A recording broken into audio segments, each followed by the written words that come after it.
నమస్తే శ్రీమాత్రే నమః శ్రీ గురుభ్యో నమః.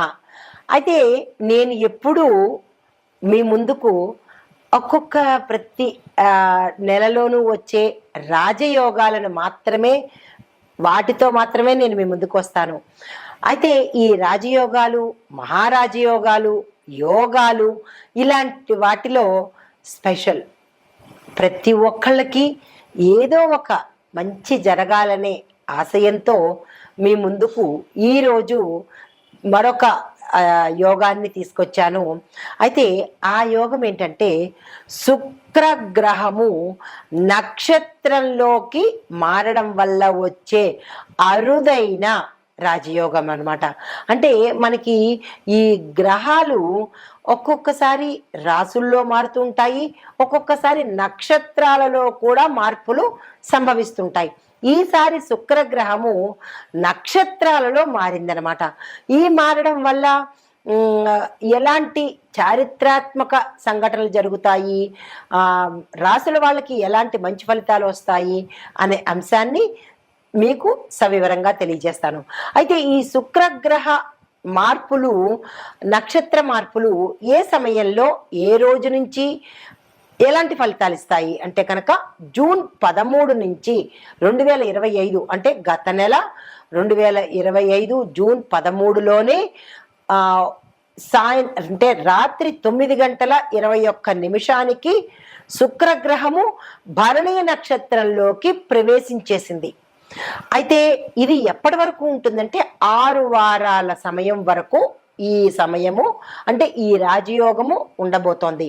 ఆ సమయం ఎప్పుడు అంటే జూన్ 26 మళ్ళా మధ్యాహ్నం 12 గంటల 24 గంటల సమయానికి శుక్రుడు కృత్తికా నక్షత్రంలోకి మారాడు. అంటే భరణి నక్షత్రంలో నుంచి కృత్తికలోకి మారాడు.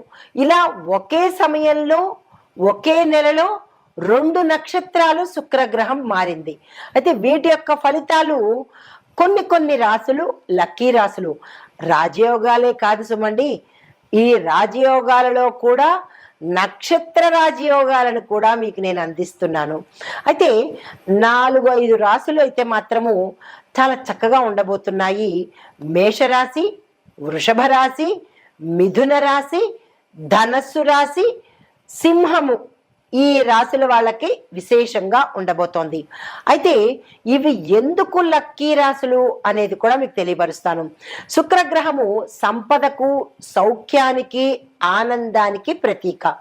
అయితే ఇవి భరణి నక్షత్రం నుంచి కృత్తికా నక్షత్రంలోకి మార్పు చెందిన సమయము అంటే జూన్ 26 వరకు మనకి ఇంకా చాలా సమయం ఉంది. కాబట్టి ఎట్లాంటి ఫలితాలు ఇస్తున్నాయి ఈ రాశుల వాళ్ళకి అంటే కనుక ఆర్థిక లాభాలు, కెరియర్లో గ్రోత్, ప్రమోషను, ఉజ్వలత అంటే విపరీతమైన డ్రాస్టిక్ చేంజ్ ఇవ్వబోతోంది.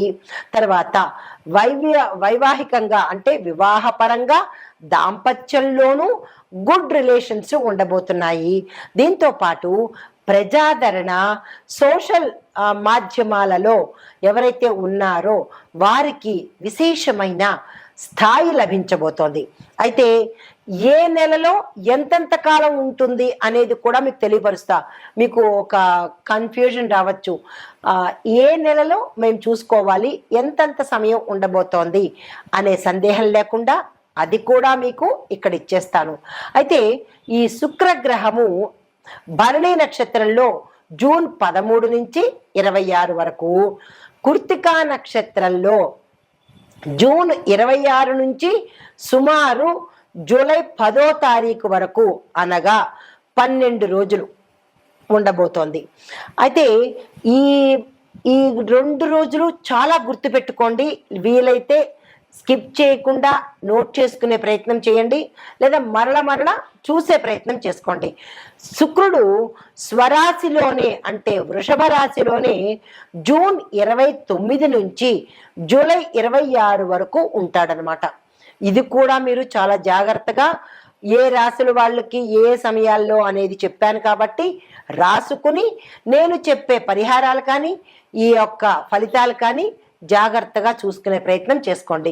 అయితే మొత్తంగా చూసినట్టయితే జూన్ 13 నుంచి జూలై 26 వరకు సుమారుగా 6 వారాల పాటు ఈ శుక్రుడు సంచారం చేయబోతున్నాడు అనమాట. విశేషమైన ఫలితాలను ఇవ్వబోతున్నాడండి. అయితే ఆ రాసులకే కాకుండా దేశకాలమాన న్యాయ ఆర్థిక రాజకీయ రంగాల్లో కూడా మనం చూసుకోవాలి కదా. ఇప్పుడు ఒక్కొక్క పరిధిలోనూ ఎలా ఉండబోతోంది అనేది చెప్తాను. ముందుగా ఆర్థికంగా చూసినట్టయితే ద్రవ్య వేదన అంటే స్టాక్ మార్కెట్లో కావచ్చు పెరుగుదల కనబడుతోంది. టెక్, ఎఫ్ఎంసీజీ, ఐటీ రంగాలలో వృద్ధి కూడా కనబడుతోంది. తర్వాత విదేశ పెట్టుబడులు చాలా ఫ్లో ఎక్కువగా ఉండబోతోంది. వృషభ, మిథున, ధనస్సు రాశుల కలిసే ఈ అనుసంధానం అనేది ఏర్పడబోతోంది. తర్వాత పేమెంట్ వ్యవస్థలో సౌకర్యాన్ని తీసుకొస్తున్నారు.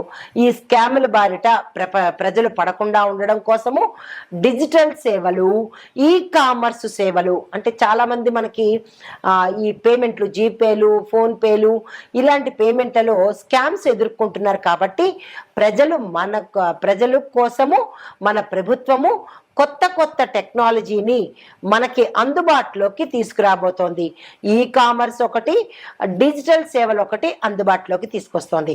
అయితే ఇంకా రాజకీయ పరిస్థితులు చూసినట్టయితే కనుక రాష్ట్ర ఎన్నికల సమీకరణాలు జరగబోతున్నాయి.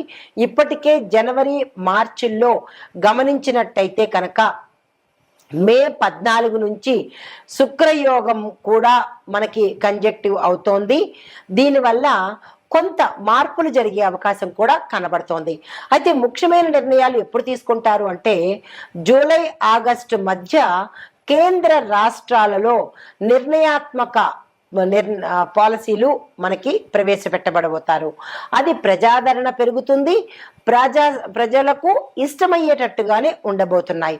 అయితే న్యాయ వ్యవస్థ ఎలా ఉంటుంది అంటే కనుక పెండింగ్ కేసులు తీర్పుకు వచ్చేటట్టుగాను కొన్ని కీలకమైన ఆధారాలతో నిర్ణయాలు ఇవ్వడం జరుగుతుంది. తర్వాత మెరుగైన పబ్లిక్ సర్వీసెస్ని మనకి న్యాయ వ్యవస్థ ద్వారా ప్రతి ఒక్క పౌరుడికి అందుబాటులోకి వస్తాయి. తర్వాత రక్షణ విభాగం చూసినట్టయితే ఆర్మీ, పోలీసులు ఆపరేషన్స్ అనేవి కొత్తగా అంటే టెక్నాలజీ పరంగా కావచ్చు, లేదా అంటే కొంచెం పటిష్టంగా ఉండేటట్టుగా చర్యలు తీసుకోబోతున్నారు. సైబర్ సెక్యూరిటీ ఆధునికీకరణ చాలా ఫాస్ట్గా తీసుకుంటున్నారు. ఎందుకంటే సైబర్ నేరాలు ఎక్కువగా జరుగుతున్నాయి కాబట్టి వాటిని తగ్గించి ప్రజలకు మేలు చేయాలి అనే ధోరణిలో డిజిటల్కి కొంచెం మార్పు చేర్పులు చేసి ప్రజల్ని సైబర్ నేరాలకు దూరంగా ఉంచే ప్రయత్నం మన ప్రభుత్వం తీసుకోబోతోంది. చాలా చక్కని విషయం ఇది. అయితే రాశి వారీగా దేశవ్యాప్తంగా ఈ యోగం ఎలా ఉండబోతోంది అంటే కనుక ఆర్థిక రంగం చూసినట్టయితే లాభాల వృద్ధి, ఎంఎస్ఎంఈ, ఎస్ఎంఈ విభాగాలలో మనకి ఉత్ప్రేరణ, డెవలప్మెంట్ కనబడుతోంది. రాజకీయ పరంగా చూసుకున్నట్టయితే ఓవరాల్గా రాజకీయ నాయకులకు జనాల యొక్క డిమాండ్ ఉంటుంది, సార్వత్రిక అవగాహన ఏర్పడుతుంది. ఇక న్యాయ వ్యవస్థ తీసుకున్నట్టయితే కనుక తీర్పు వేగవంతంగాను, ట్రాన్స్పరెన్సీగాను ఉండబోతోంది. రక్షణ రంగం చూసుకున్నట్టయితే సరిహద్దుల్లో భద్రతా ఏర్పాట్లు, సైబర్ డ్రోన్స్ ఏర్పాటు చేయడము, సాంకేతికంగా టెక్నికల్గా మరింత బలం పుంజుకునేటట్టుగా ఉండబోతోంది. అయితే సామాజిక పరంగా చూసుకున్నట్టయితే కనుక యువతలో మంచి మార్పు రావడము, దీంతో పాటు స్త్రీ సాధికారికత ఎక్కువగా ఉండబోతోంది. అయితే అభివృద్ధి పరంగా చూసుకున్నట్టయితే కనుక ఇన్ఫ్రాస్ట్రక్చర్స్ కానీ, ఐ ప్రాజెక్ట్స్ కానీ, డిజిటల్ ఇండియాలో కానీ, లేదా వైద్య, విద్య రంగాలు డెవలప్ అవ్వడం ఎక్కువగా మనం గమనించబోతున్నాము. అయితే